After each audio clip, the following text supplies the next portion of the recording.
Bienvenidos una vez más a Evangelio Bíblico. A continuación te vamos a compartir una prédica del pastor José Manuel Sierra, ya que la Biblia dice que la palabra de Dios es lámpara a nuestros pies y lumbrera a nuestro camino, y así como también la Biblia dice que la palabra de Dios es como miel, que es deliciosa para nosotros, así como beneficiosa para el alimento de nuestra alma y para ayudarnos espiritualmente. Es por eso que por favor a continuación pongamos mucha atención en el siguiente mensaje.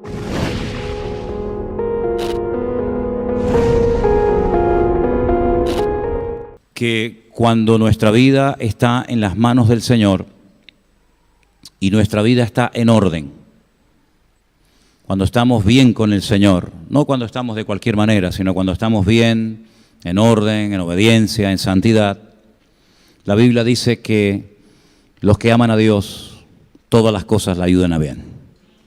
Si nada ocurre por casualidad, nada es coincidencia, nada es producto de un error, de un fallo de parte del Señor, no hay injusticia, Él no se pasa, Él no se queda corto, sino que Él tiene un plan, Él tiene un propósito con nosotros. Y a veces para llevar ese plan, ese objetivo, pues tiene que hacer una serie de ajustes en nuestras vidas. Es como cuando uno, no sé, se levanta por la mañana y ve que tienes tu casa, tienes tus muebles, tienes todo lo que te hace falta para vivir una vida, digamos, normal y digna, pero esa casa hay que limpiarla. No puedes pretender que la casa se limpie sola, la casa hay que limpiarla, hay que ordenarla, hay que tirar la basura, hay que limpiar la loza, hacer las camas, en fin, lo que todo el mundo sabe, ¿no? Puedes tener el mejor coche del mundo, pero hay un momento en el que hay que hacer revisiones, ajustes, cambiar el aceite, los filtros, etcétera, para que todo siga funcionando perfectamente. Nosotros ya tenemos la salvación, ya somos salvos, ya hemos pasado de muerte a vida, ya somos hijos de Dios, ya formamos parte de la familia del Señor, pero eso no significa de que ya estemos ya perfectos, sino que el Señor tendrá que hacer en algún momento, cuando Él lo considere oportuno, algún ajuste, algún cambio, tendrá que apretar por aquí, quitar por allá, podar esta rama seca, etcétera, etcétera. ¿Cómo lo hace?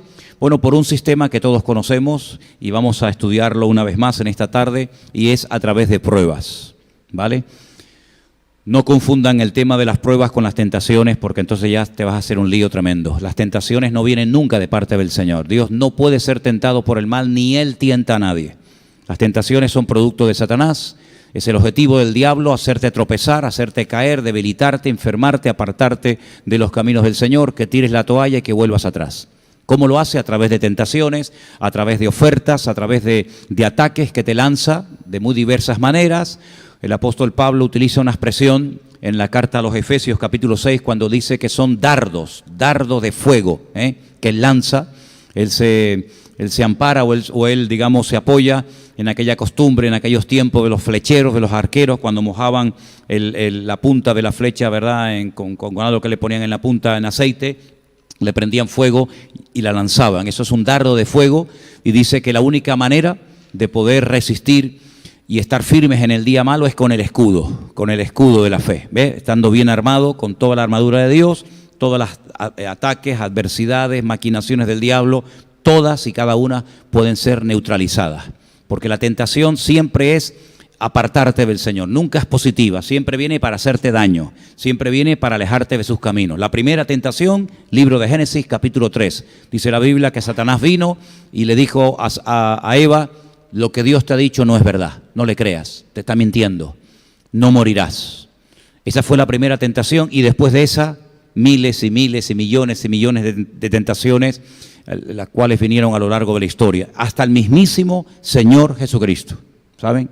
Hasta el mismísimo Señor Jesucristo fue tentado en el desierto durante aquel periodo largo de 40 días de ayuno y de oración, pero no cayó en ninguna de ellas. La Biblia dice que Él fue tentado en todo, pero nunca pecó.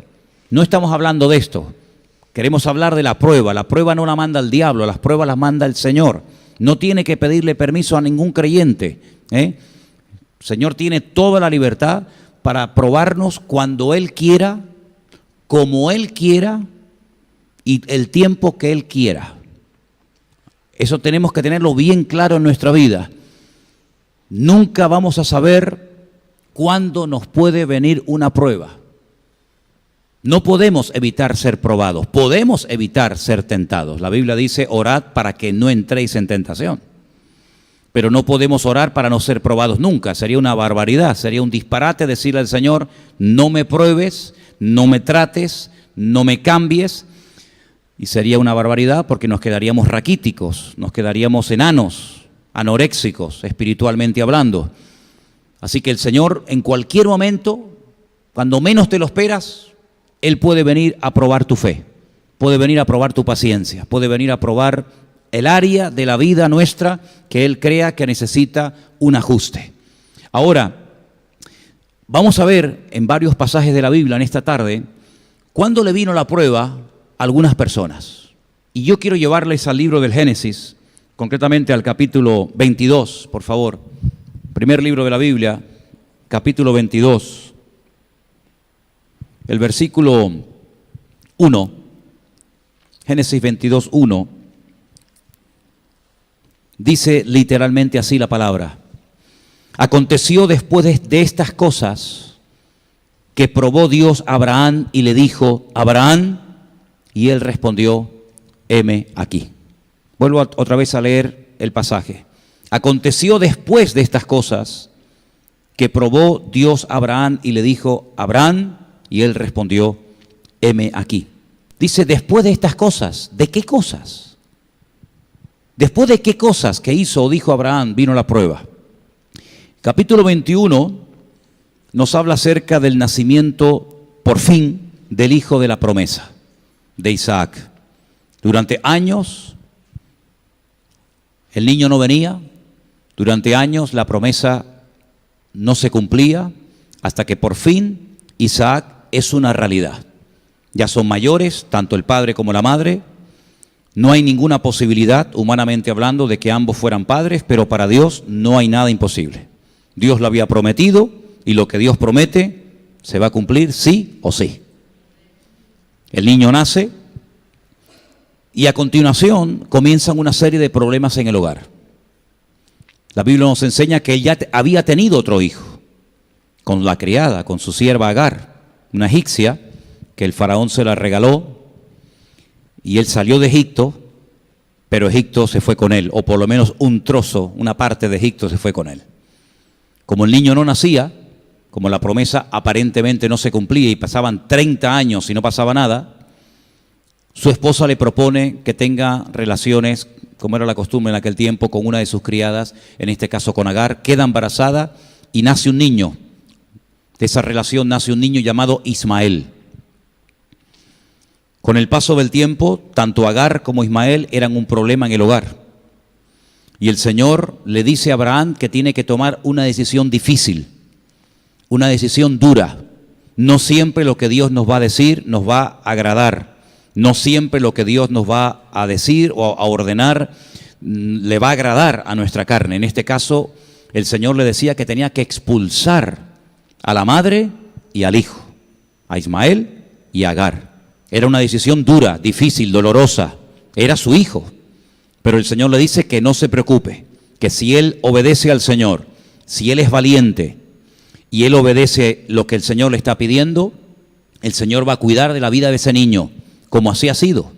La Biblia nos enseña que los mandó por el desierto, se quedaron sin agua, aparentemente estaban a punto de morir, pero es la primera vez que se aparece un ángel a la vida de una persona, en este caso Agar, y la Biblia nos enseña que en varias ocasiones el Señor le había prometido a Abraham un hijo, no era este era el hijo en la carne, no el hijo de la promesa, y la Biblia nos enseña que Ismael sobrevivió y hasta el día de hoy los árabes son los descendientes directos de este niño, de Ismael. A continuación se produce un pacto entre Abraham y un hombre llamado Abimelech. Ahora, Abimelech, lo dije en una ocasión, no es un nombre propio, es un título. Es como, por ejemplo, decir el faraón, pero el faraón tenía un nombre. Abimelech, la palabra Abimelech, el nombre Abimelech es Abí, mi padre, Melech es rey, mi padre es rey. Ese era el título que usaban los filisteos en aquel tiempo. Así como a los reyes de Egipto se les conoce como el nombre de faraón, A los reyes o a las autoridades de los filisteos se les conoce como Abimelec, por eso hay varios Abimelec a lo largo de la Biblia, aunque es un nombre muy bonito. Hace un pacto con él. La Biblia nos enseña que ellos reconocieron que algo había en la vida de Abraham que marcaba una diferencia, pero había un problema con un pozo, ¿vale? Y al final Abraham hace un pacto con Abimelec, y quiero leer un poquito nada más en el capítulo 21 del libro de Génesis. Dice, por ejemplo, a partir del versículo 25, Abraham reconvino a Abimelec a causa de un pozo de agua que los siervos de Abimelec le habían quitado, y le respondió a Abimelec: no sé quién ha hecho esto, ni tampoco tú me lo hiciste saber, ni yo he oído nada hasta hoy. Y tomó Abraham ovejas y vacas y se las dio a Abimelec, e hicieron ambos pacto. Entonces puso Abraham 7 corderas del rebaño aparte, y le dijo a Abimelec a Abraham: ¿qué significan estas 7 corderas que has puesto aparte?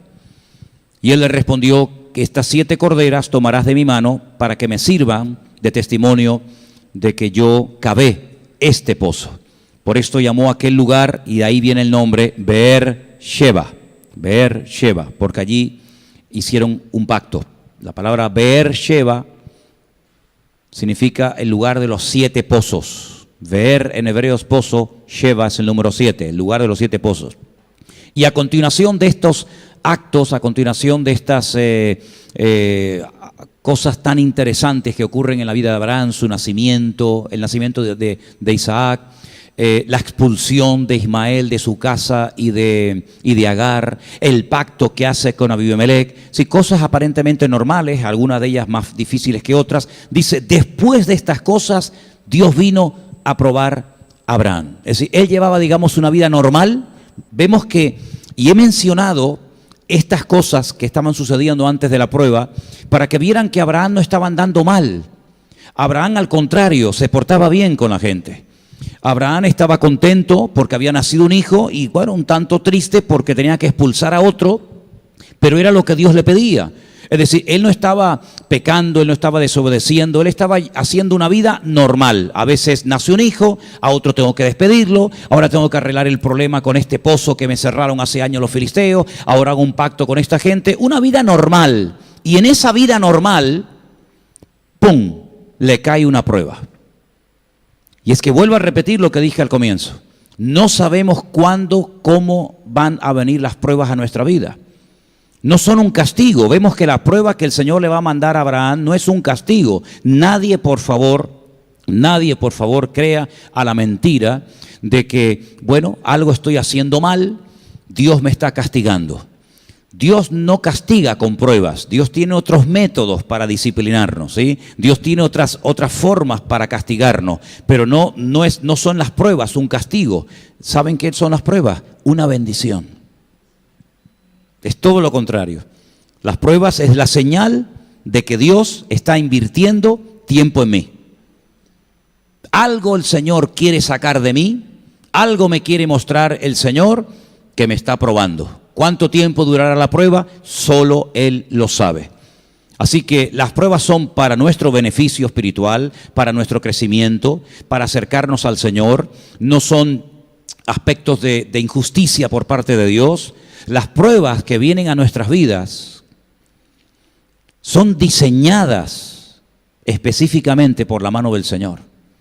Ningún ángel te probará, Satanás jamás te podrá probar. El que nos va a probar es nuestro Creador, nuestro Hacedor, nuestro Dios. Y cuando Él hace las cosas en nuestra vida, las hace todas bien. ¿Cuántos dicen amén? Ya desde el principio de los tiempos, cuando vemos a Dios haciendo cosas, cada vez que termina de hacer algo, Dios siempre añade, y vio Dios que era bueno. Por lo tanto, tómate las pruebas como un tiempo en el cual Dios te está probando por la razón que Él crea conveniente. Pero más que preguntarte el por qué y cuánto va a durar esto y por qué ahora a mí, etcétera, etcétera, que yo andaba bien y que yo ahora me estoy tomando en serio mi relación con el Señor y que ahora estoy leyendo más la Biblia que nunca y que ahora quiero ir en serio con el Señor, porque en vez de estar con esa historia, en vez de estar con esa actitud que no te va a traer ningún beneficio, pregúntale más bien al Señor, ¿qué me quieres enseñar? Porque algo el Señor cada vez que nos prueba nos quiere enseñar. Entonces, en vez de estar perdiendo el tiempo, ¿por qué me toca a mí esta prueba y por qué no le toca al otro? ¿Y por qué justamente ahora que yo estoy tan bien? ¿Y por qué? En vez de estar con esa historia, que no vas a sacar nada, sino perder el tiempo y amargarte, lo que tienes más bien es que hacerle la pregunta al Señor es: Señor, ¿hay algo que tú me estás enseñando? ¿Hay algo que tú quieres que aprenda que aún no he aprendido y por eso estás permitiendo esta prueba en mi vida? Es muy importante cuando estamos siendo probados mantener una buena actitud, porque la actitud es lo que va a marcar la diferencia. Dice la Biblia en Santiago capítulo 1, versículo 2 y 3, lo vamos a leer. Santiago capítulo 1, versículo 2 y 3, y yo quiero que ustedes lo lean en alta voz, por favor, fuerte, vamos. Hermanos míos, humo gozo, sabiendo que la prueba, el Señor nos exige, el Señor nos demanda a través de su palabra que tenemos que tener no gozo, sumo gozo, una buena actitud de gozo, de alegría, en medio de la prueba. En medio de la prueba, dice la Biblia que tenemos que tener sumo gozo, sabiendo que la prueba no viene por casualidad, sino que la prueba viene con un objetivo espiritual, con un propósito divino que seguro, porque esa es una de las características de la estructura de la prueba, no la entendemos. Porque si la entendiéramos, si entendiéramos lo que nos está pasando, ya no sería una prueba, sería otra cosa. Pero una de las características que tienes que tener en cuenta en tu vida es que cuando no entiendas lo que está pasando, pero tú notas que el Señor te está probando, tú notas que el Señor te está tratando con el carácter, con la paciencia, con la fe, con tu vida de comunión, etcétera, etcétera, eso es la evidencia de que el Señor, por lo que sea, está probando tu vida y está probando nuestras vidas. Vemos en la vida de Abraham que él fue probado de una forma tremenda con el otro hijo. Ya al primero lo había expulsado, a Ismael, pero le quedaba uno. Y a este que le queda, le pide que lo sacrifique en lo alto de un altar.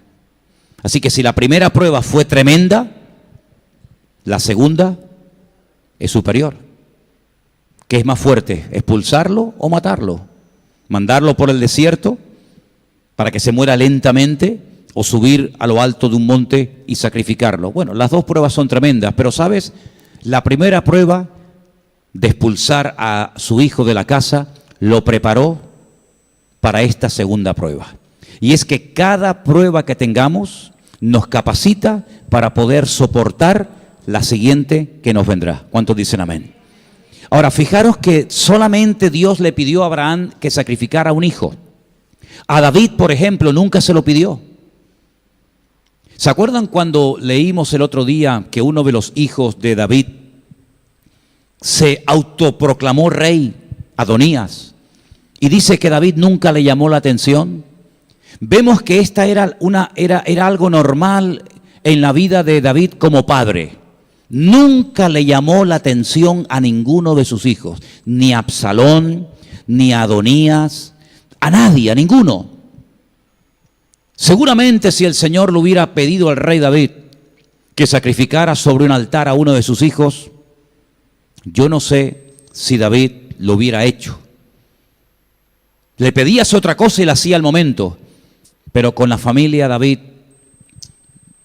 tenía una debilidad que muchas veces lo que hizo es que produjo, sin querer, hijos problemáticos, rebeldes, conflictivos.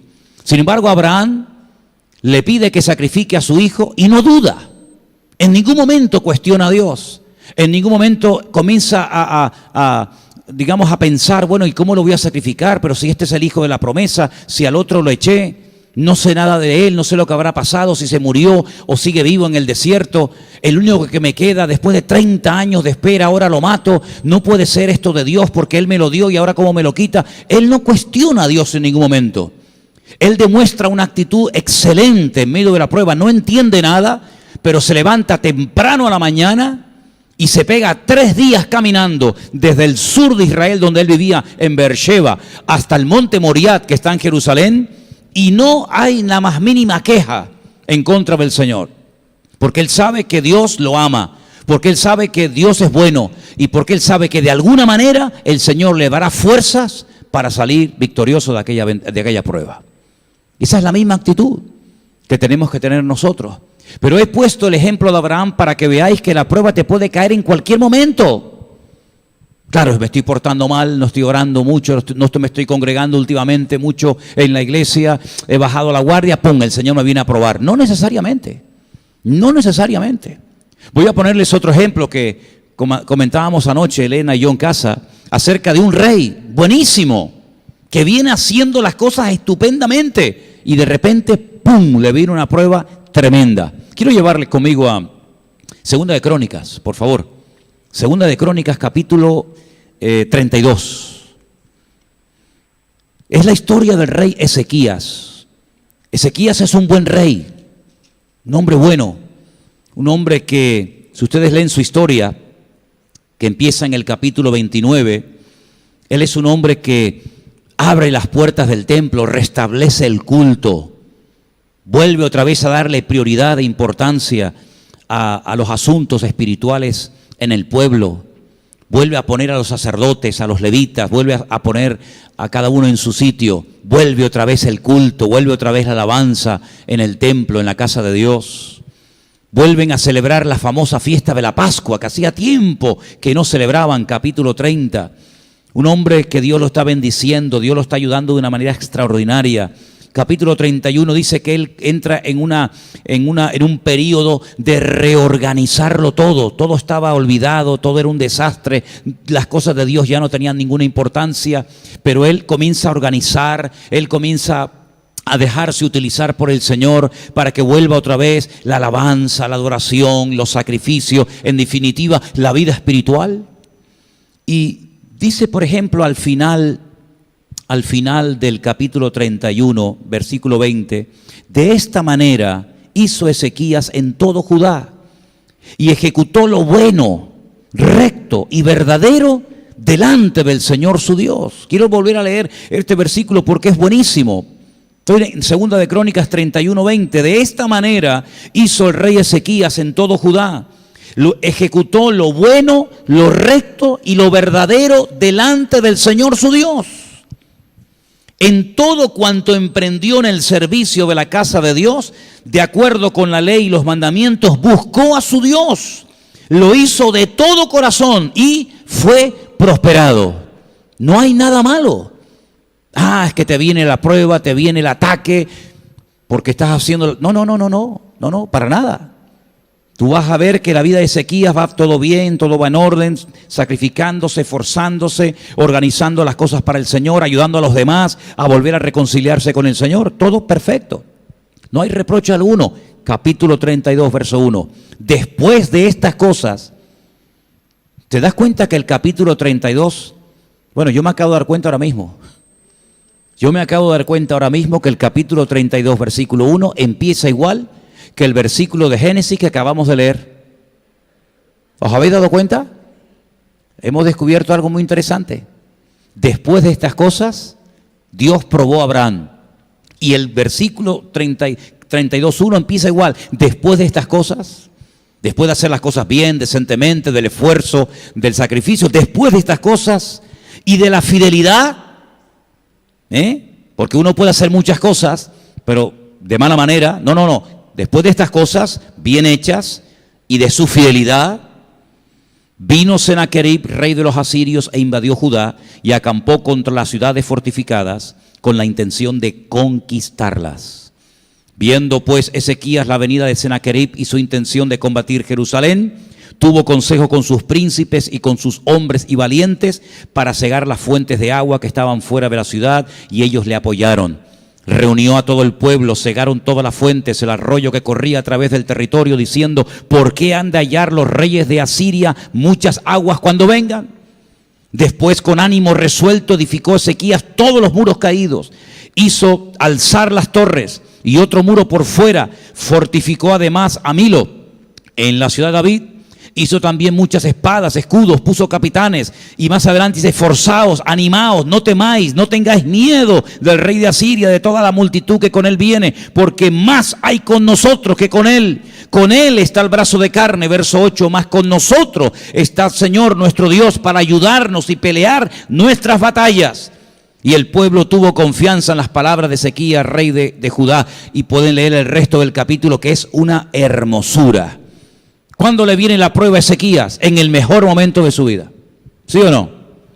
Cuando está haciendo las cosas bien, cuando se está esforzando por el Señor, cuando está invirtiendo tiempo, cuando está invirtiendo dinero, cuando está empeñado en llevar al pueblo otra vez a los pies del Señor, en restaurar el templo, la fiesta, los sacrificios, poner a los sacerdotes en su sitio. Eso es mucho trabajo, hermano. Eso es mucho trabajo. Hacía mucho tiempo que las cosas del Señor estaban como olvidadas, el templo cerrado, aquello era un desastre. Sin embargo, Él se esfuerza en tratar de traer una revolución espiritual, un cambio a las vidas, ¿verdad? Sacarlos de la idolatría, de la rutina religiosa, de la vida muerta y fría de la religión. El hombre está luchando con toda su fuerza, con todas sus ganas, no solamente allí en su casa, en su ciudad, sino en todo el país, en todo Judá, en todo lugar donde él era el rey. Él se esforzó y peleó y luchó en el nombre del Señor para llevar al pueblo de rodillas otra vez al Señor y que el Señor otra vez trajera bendición y que hubiera una restauración espiritual en las vidas. Amén. Y en medio de todo eso, viene Sennacherib, el enemigo, el asirio, a frenar la obra de Dios.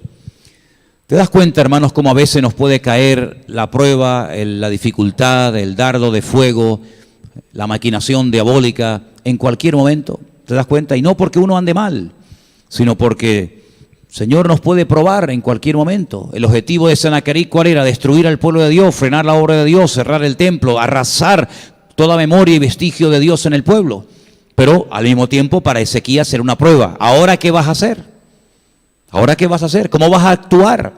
No se queja, no se lamenta, no dice, Señor, ahora que estoy haciendo las cosas bien, ahora que me estoy esforzando por ti, ¿por qué? No, sino al contrario, cobró ánimo, se esforzó, no permitió que la prueba le afectara, le quitara el gozo, le quitara la paz, rompiera el equilibrio en su vida, sino que él se esfuerza en el Señor y dice, hermanos, tranquilos, no se preocupen, con ellos está el brazo de carne, con nosotros está el brazo del Señor.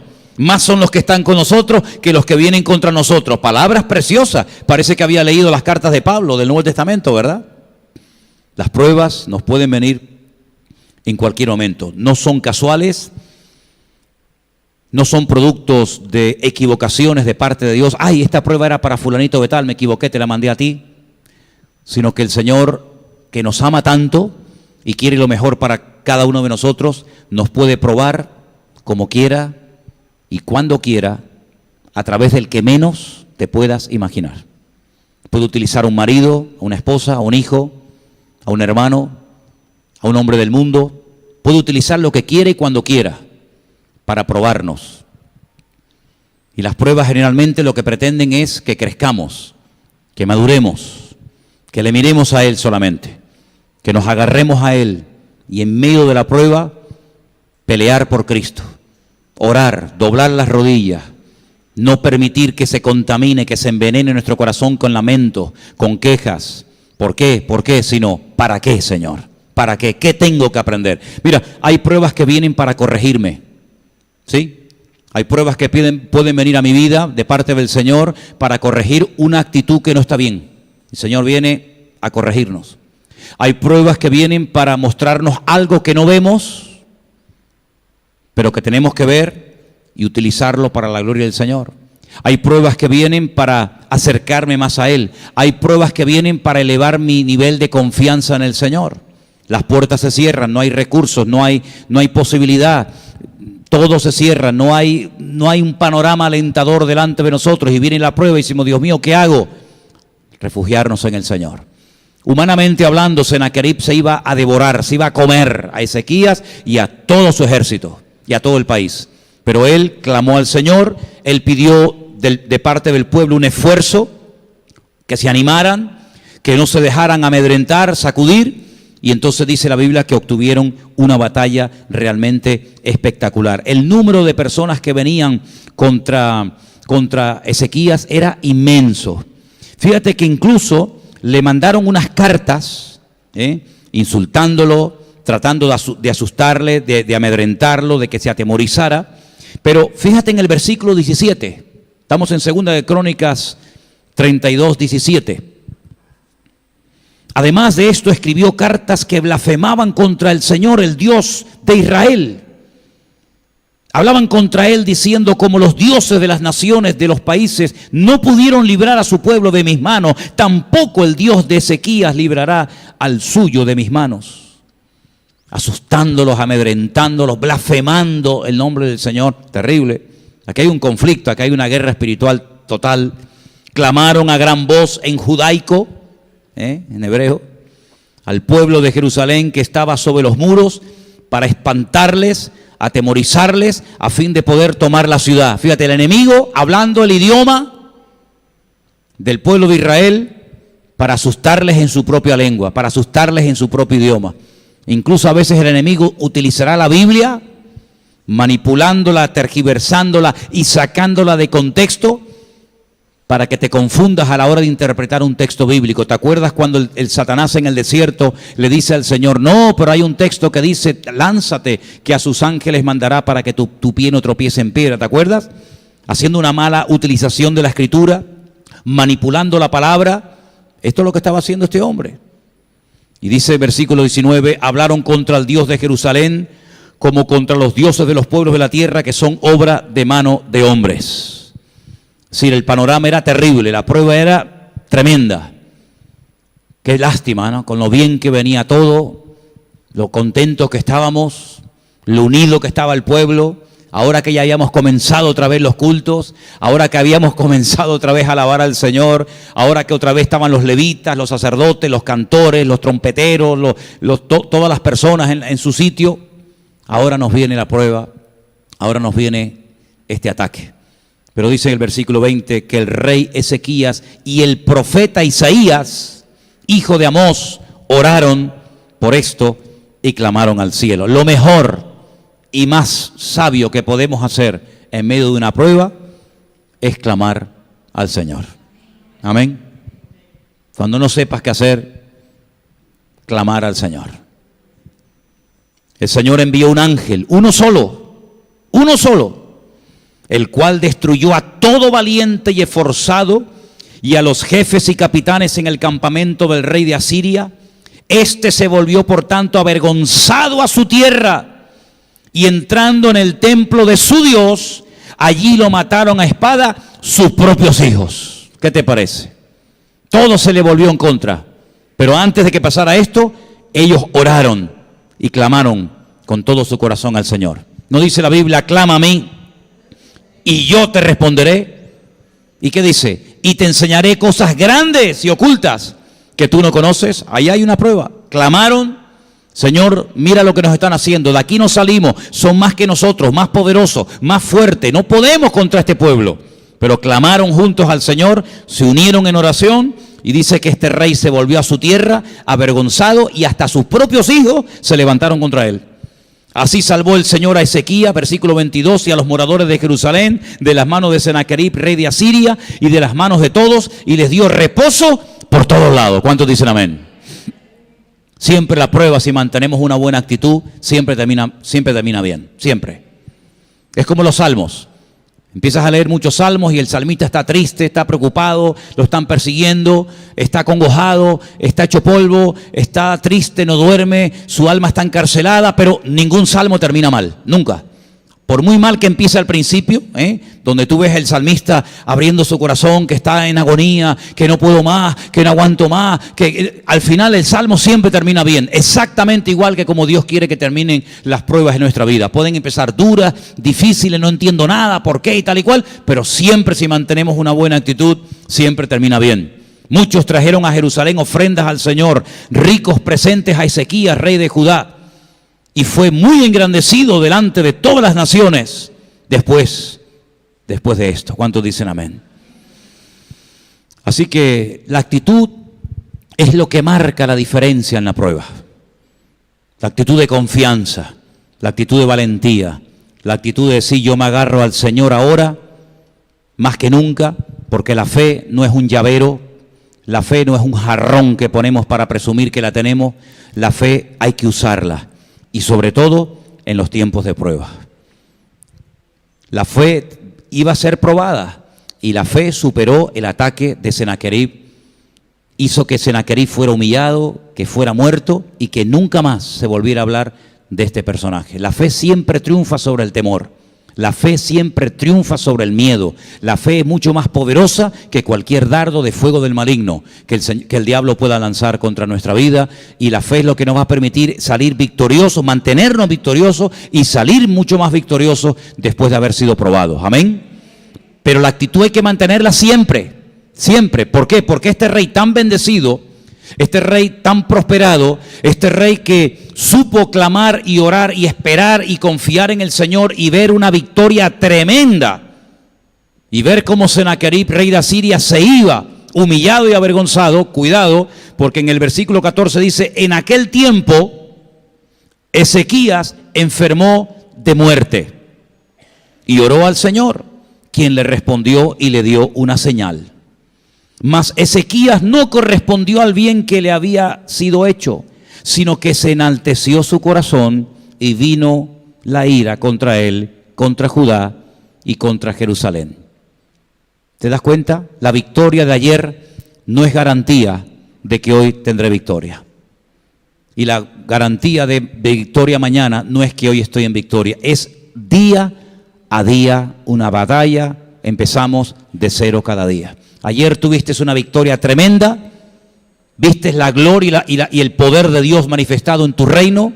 Ahora te viene una enfermedad, el Señor hace un milagro en tu vida, y en vez de mantener esa actitud de humildad y de dependencia del Señor, se enaltece tu corazón, y ahí te viene el castigo de parte del Señor. Pero dice el verso 26, pero Ezequías, después de haberse enaltecido su corazón, se humilló. Se humilló él y los moradores de Jerusalén, y no vino sobre ellos la ira del Señor en los días de Ezequías. ¿Te das cuenta cómo te enalteces? Te viene el palo. Te humillas y clamas al Señor, te viene la bendición. Hermanos, ¿cuántos ejemplos necesitamos? ¿Cuántos capítulos más necesitamos leer en la Biblia para darnos cuenta de que cuando Dios manda una prueba, cuando estoy pasando por una situación difícil en mi hogar, en mi economía, en mi salud o en cualquier otra área de mi vida, la actitud es lo que me va a mantener en equilibrio, lo que me va a mantener en paz en medio de la tormenta? Y quiero recordarles que una noche, mientras el Señor Jesucristo atravesaba de lado a lado el famoso lago de Genesaret, el mar de Tiberias, dice que se levantó una tremenda tempestad. Pero dice la Biblia que mientras los discípulos temían y estaban muertos de miedo y asustados, el Señor dormía tranquilamente en la barca. Y cuando lo despiertan, una de las cosas que él dice y les reprocha a sus discípulos es: hombres de poca fe. Hombres de poca fe. ¿Te das cuenta cómo la fe es algo que el Señor quiere que nunca esté en malas condiciones? ¿Te das cuenta cómo el Señor quiere que la fe la usemos? Porque ahora, la fe es para ahora, no es para la eternidad. 1 Corintios 13 dice: ahora permanecen la fe, la esperanza y el amor, estos tres, pero el mayor de ellos es el amor. La fe es para usarla ahora, no es para la eternidad, no es para la otra vida, es para ahora.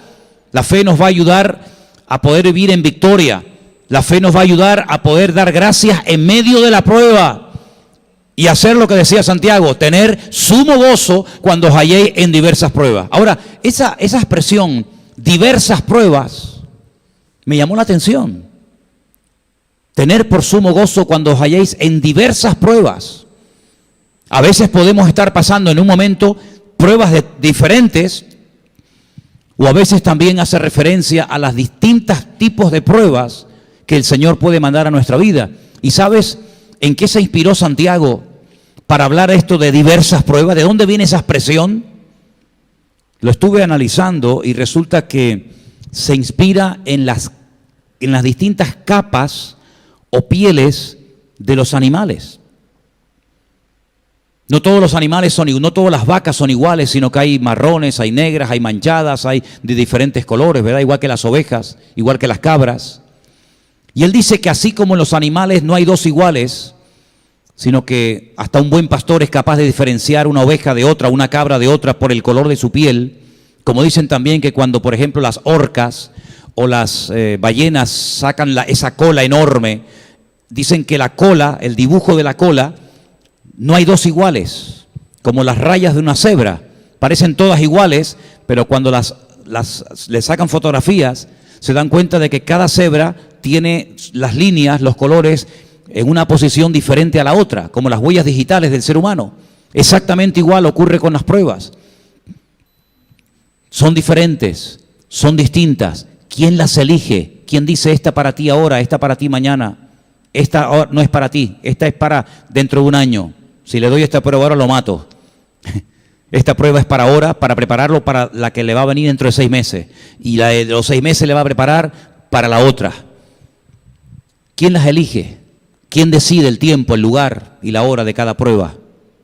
Nuestro Dios. Él sabe cómo hacer las cosas.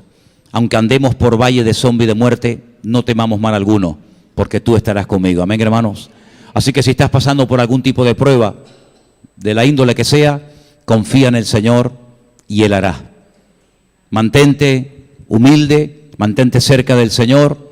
Las pruebas son personales. Las pruebas son personales para que tú aprendas algo, no es para la otra persona. La prueba es para ti. La otra persona, ya el Señor sabrá cómo hacer.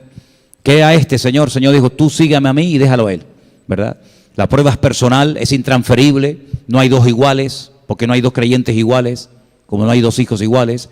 Pues queridos hermanos, la actitud correcta es la de confiar en el Señor. Yo sé que mi Señor me ama, yo sé que mi Señor está invirtiendo su tiempo en mí y por algo mi Señor me está probando para que aprenda algo que a través de un sermón no voy a aprender.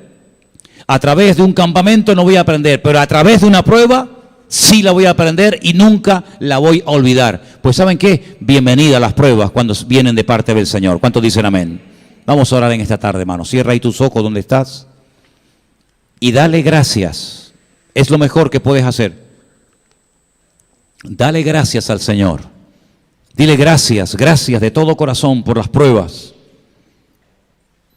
Porque si las pruebas vienen de ti, todo lo que viene de mi Dios es bueno. Porque mi Dios me ama, Él quiere lo mejor para mi vida y Él sabe lo que me conviene en cada momento y en cada situación de mi vida. Por eso en esta tarde queremos darte muchas gracias por las distintas pruebas que pueden venir en algún momento puntual a nuestra vida, porque sabemos, Señor, que tú eres nuestro Dios, nuestro Padre Celestial, que nos amas con amor eterno y nunca vas a mandar a nuestra vida algo para hacernos daño, sino todo lo contrario. Dios dará juntamente con la prueba la salida, para que cuando salgamos y seamos confortados, podamos consolar a otros que a lo mejor están pasando por la misma o parecida prueba a la mía, porque esa es la forma como crecemos y como maduramos. Señor, gracias porque tú eres bueno y porque sabemos que tú no te equivocas, tú no eres injusto, para siempre es tu misericordia. A ti la gloria y la honra, en el nombre de Jesús. Amén y amén. Gloria al Señor. Nos ponemos de pie, queridos hermanos, en esta noche, por favor.